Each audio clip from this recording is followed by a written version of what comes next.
Hi friends, കഴിഞ്ഞ ദിവസം രാത്രി ഞങ്ങൾക്ക് വീണ്ടും ഒരു വർക്ക് കിട്ടിയായിരുന്നേ.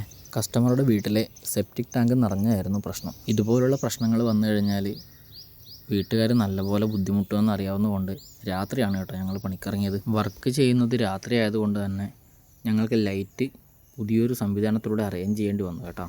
പാർട്ടി ഞങ്ങളെ ഏൽപ്പിച്ച വർക്ക് എന്ന് പറഞ്ഞാൽ പഴയ കുഴി നിലനിർത്തിക്കൊണ്ട് തന്നെ പുതിയ കുഴിയിലേക്ക് ബൈപ്പാസ് ചെയ്യാനായിരുന്നു പറഞ്ഞിരുന്നത്. അപ്പോൾ പുതിയ പൈപ്പിടാനുള്ള കുഴിയൊക്കെ കുഴിച്ച് വെച്ചിരുന്നേ. അപ്പോൾ ഞങ്ങൾ പോയിട്ട് പണി തുടങ്ങി കേട്ടോ. പണിയുടെ ഇടവേളകളിൽ നേന്ത്രപ്പഴവും ഓറഞ്ചും ഒക്കെ കിട്ടിയിരുന്നേ. അപ്പോൾ അതിന് ശേഷം നേരെ വീണ്ടും കുഴി ഓപ്പൺ ആക്കാനുള്ള പരിപാടിയാണ്. കുഴി നല്ലപോലെ നിറഞ്ഞിരുന്നതിനാൽ സൈഡ് ഓപ്പൺ ആക്കുമ്പോൾ തന്നെ അതിൽ നിന്ന് നല്ലപോലെ വെള്ളം ചാടാൻ തുടങ്ങിയിരുന്നു കേട്ടോ. ബൈപ്പാസ് ചെയ്യാൻ ഞങ്ങൾ ഉപയോഗിച്ചത് 6 ഇഞ്ചിൻ്റെ പൈപ്പാണ് കേട്ടോ.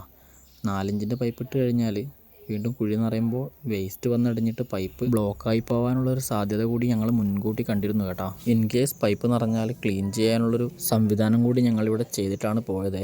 വർക്കൊക്കെ കംപ്ലീറ്റ് ചെയ്ത് ഞങ്ങൾ നേരെ വന്നത് വയക്കരയിലെ ബിരിയാണി ഹബിലേക്കാണ് കേട്ടോ.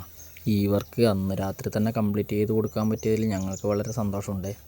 അതുപോലെ തന്നെ പാർട്ടിയും നല്ല സന്തോഷത്തിലായിരുന്നു കേട്ടോ. ഞങ്ങൾ ഭക്ഷണം കഴിച്ച് നേരെ വീട്ടിലേക്ക് വന്നു. പുതിയൊരു വർക്കിൻ്റെ വിശേഷങ്ങളുമായി പിന്നീട് കാണാം.